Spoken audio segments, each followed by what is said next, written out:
I learned the definition of syndicated organized crime right there on the spot, and the principle of operation.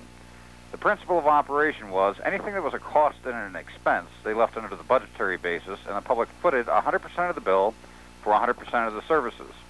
Anything that was a profit center had the ability of being a profit center, large investment fund that generated substantial revenue, totally restricted by statute for no tie or inclusion whatsoever with a budgetary basis. And in New Jersey's case, they were bringing in $69 billion a year over what they were bringing in on the budgetary basis through taxation, fines, and fees. And for the lay person out there, boil that down for them.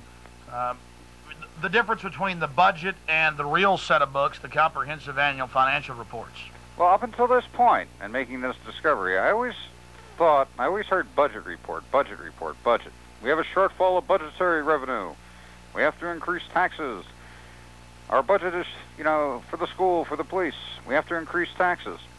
And the budget report is strictly the annual operating costs for that year. What they're bringing in, what they're supposed to be spending. It does not mention the total investments. It doesn't mention the total income, and it doesn't mention the total net worth. Just as yourself, Alex, if you're making $100,000 a year and your budget for operating your house was $30,000 a year, you could audit your $30,000 budget 100 times over, account for every nickel, dime, and penny. If you spent $29,000 this year on your budget, you'd have a $1,000 surplus. If you spent $31,000 on your budget for operating your house, you'd have a $1,000 deficit under your budget. And there's no discussion of the other $70,000. Correct. And also no discussion of your $1.5 million net worth that you've been building up over the decades. Never a mention. There are 3 words that a politician or the news media will not mention. Basic words or expressions. The first one is, what is the total income? Gross receipts. Number 2, what are the total investments?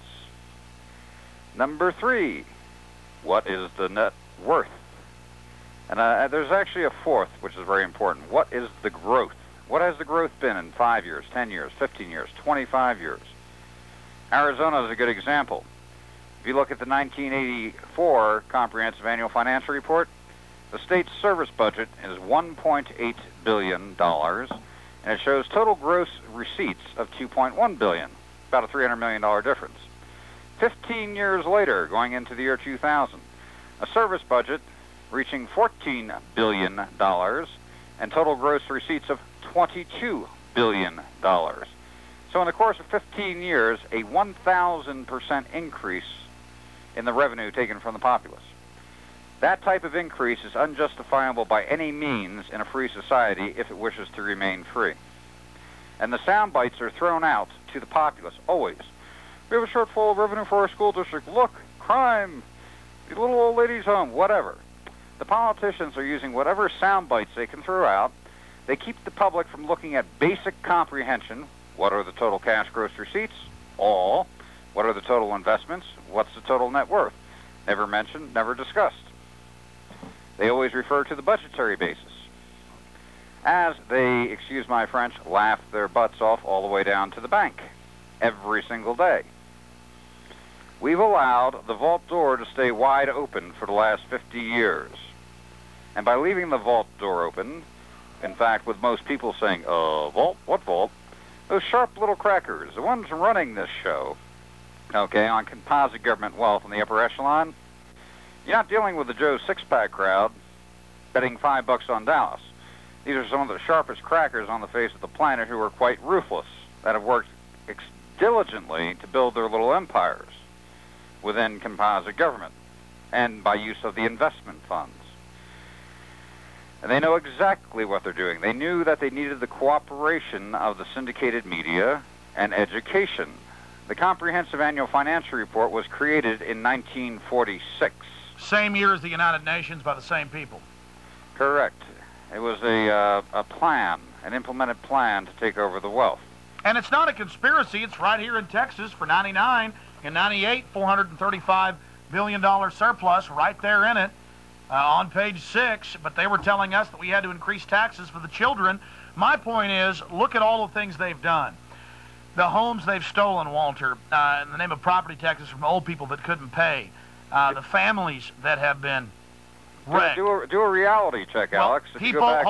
People busting down doors, raiding people's houses who supposedly haven't paid taxes, bank accounts being seized.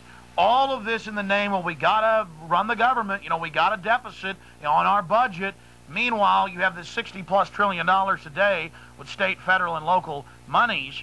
And earlier on the radio today, we talked about how if we took that money, invested it with even a small rate of return of 4 or 5%, we could phase out all forced taxation within 3 years.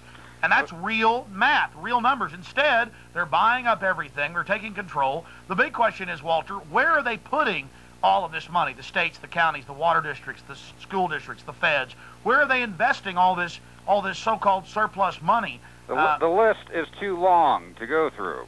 And the example of Xerox no Corporation. No one's seeing, so they have carte blanche to do what they want. The example of Xerox Corporation. I'm going to repeat a conversation I had with a heavyweight from California about 2 weeks ago. I briefed him on the aspect of setting up an annuity pension fund for the resident property owners and taxpayers, by which the surplus revenues are deposited into this account. Venture and enterprise projects which the government owns, which no way they should own, like golf courses or real estate venture projects, are sold back into the private sector, and that money is consolidated into the annuity pension fund. And where overgrowth took place, downsizing where appropriate. I gave the example of Arizona and their growth. All three areas create a phenomenal amount of revenue. And that annuity pension fund is written in stone, having the set principle of operation of supplementing that city or county's budgetary basis until canceled. In other words, you can phase out all forced taxation. And in fact, with good, prudent financial management, you'll have a surplus occur where you can issue a dividend return back to the resident property owners on top of no taxation. Now, the heavyweight said to me, he goes, Walter, that is perfect. That's what should have been done a long time ago. But it's such a massive structure. How do you ever possibly plan on implementing such a structure? My response to him was, I said, it's already been done. I said, composite government pension funds are standing at $28 trillion. They generated $4.3 trillion last year. Total taxation in this country, federal, $1.8 trillion. Take all local taxation, about $1.6 trillion. You're standing right now at about $3.5 trillion in total forced taxation in the entire country. The government pension funds generated substantially more than all taxation in this country. Through administrative action, you can establish the exact same program for elimination of all taxation in this country and implement it within 3 years, and in most cases phase out all forced taxation in this country. Now, Walter, the point I made on the radio today is people are addicted to their paltry little government paychecks, to the chicken feed we're given, the money they're using to break up the families. Can't have a man in the home. If you don't have a man in the home, we'll pay you. We'll put you in a nice slum. We'll ship in drugs so we can put your sons and daughters in prison.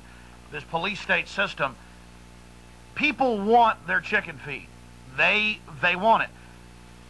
Even at the current numbers with a $60 trillion surplus, with state, local, and federal governments telling us they're actually running deficits when their own documents that they circulate amongst themselves brag that they basically rule the entire country and own almost everything, we have to make the point to people that even if nothing was downsized, even if things were expanded for inflation, that if this money was invested even at a low yield return, we could phase out all forced taxation in 3 years. Now, if you sold off the golf courses and the hotels and the motels and made the government dump these stocks and the rest of it, then what you would have is enough money, like they do in Alaska. Last year, people in Alaska got $3,000 apiece from the government.